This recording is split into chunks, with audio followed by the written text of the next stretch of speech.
The starter motor internals, or at least the electrical parts, have been through 2 or 3 cleaning cycles with brake and electrical cleaner, and they're not completely clean, but at least they're clean enough to see what's going on.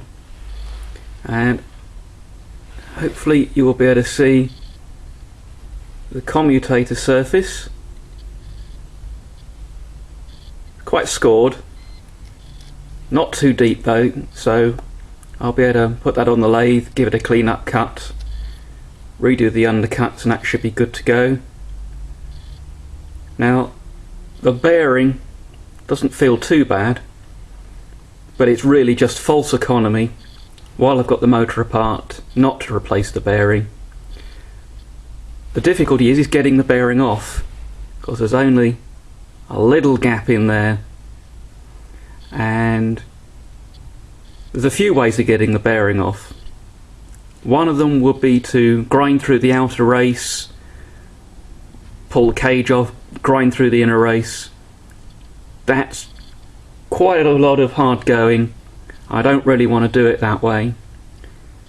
The other way of doing it is there are tools where you break up the cage on the inner race, and there are keys that go in, turn and lock, and then pull the bearing.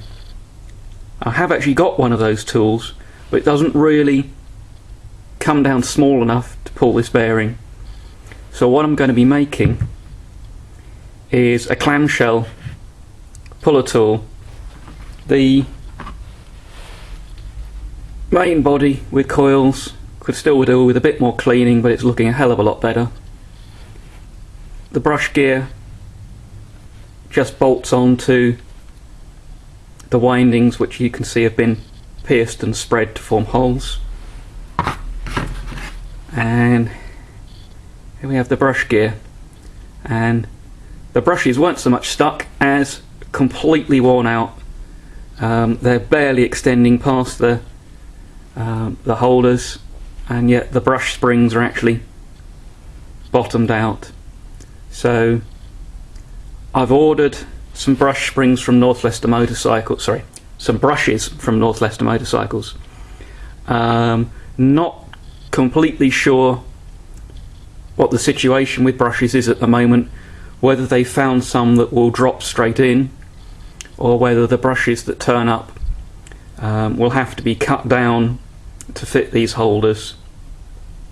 There should be in a few days, and I'll find out at that point. That's the I've now machined up a bearing puller plate for the starter motor. There, 2 blocks, and you can see the step that goes behind the bearing. So that just slips in to either side.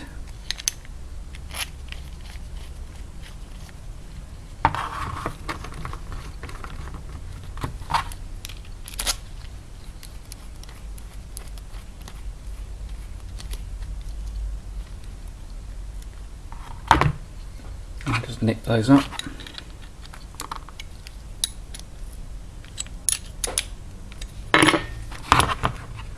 And I can now bring in a 2-leg puller. This is a rather large for the job. I could do with a better selection, but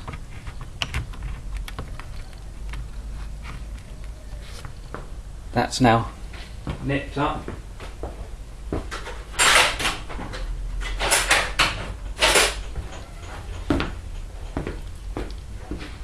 It's quite a small bearing, so should come off with very little difficulty.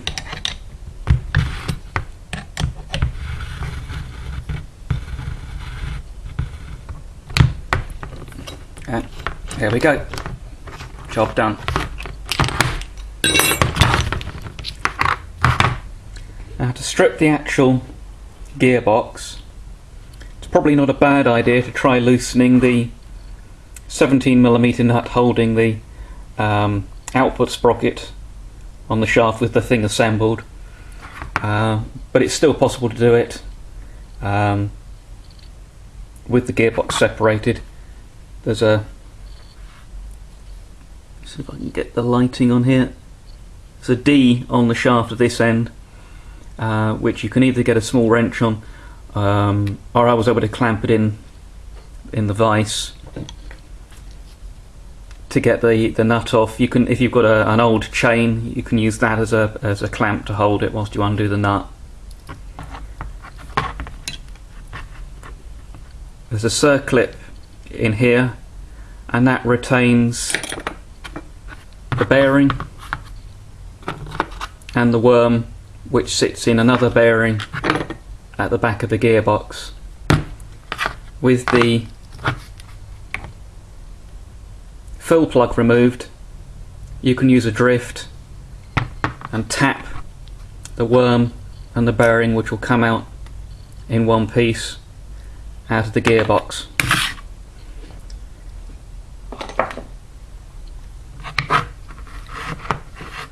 There's a seal on the non-drive side of the gearbox, and you just need to get a screwdriver underneath the lip of the seal and lever up. That's might be a better screwdriver. Lever up in a few places, pop the seal out. Obviously ordering a new seal. And in here you've got a large circlip which retains the bearing, and there's a small circlip holding the shaft in place.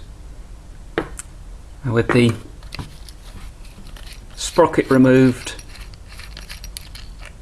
from the output side, you can just tap and with the circlip out, you can just tap the entire shaft through.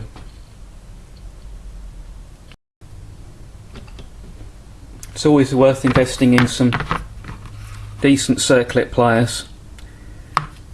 The last thing you want to be doing is having these things slip and the circlip disappearing off into an inaccessible corner.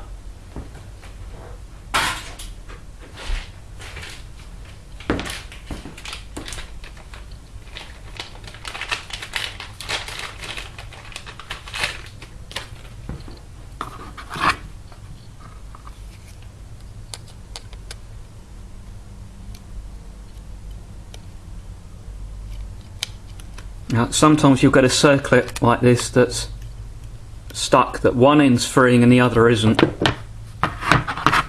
that's where sometimes you want to bring in a little screwdriver and just tap that in to free it. And now the circlip comes straight out. Okay, so now the shaft's ready to be tapped or pressed out of the body. Now, it doesn't seem that the bearings are all that tight in the casing, so I don't need to, I think, take it near the vise or the press. I've got a hide and copper head mallet, and I should just be able to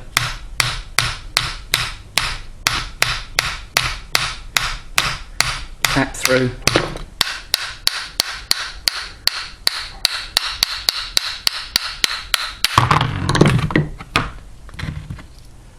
And there we go. We have the shaft and worm all out. That worm wheel's pretty badly worn. I've got one on order from North Leicester Motorcycles. I believe they're around £50. All of my motorcycles kickstart and easily start, but the 500 I'm working on, I want to get the electric start working. They're a little bit more difficult to kick over than the 350s, and it will get a complete set of bearings and seals. The gear is a press fit on the shaft with a woodruff key. There's another circlet, and I'll find a support to go under the gear, press the shaft out, probably on the hydraulic press this time. Just looking at the oil that's on my fingers. I don't know if the colour's showing up under this light, but it's almost like gold paint with all the wear that's happened to the worm wheel there.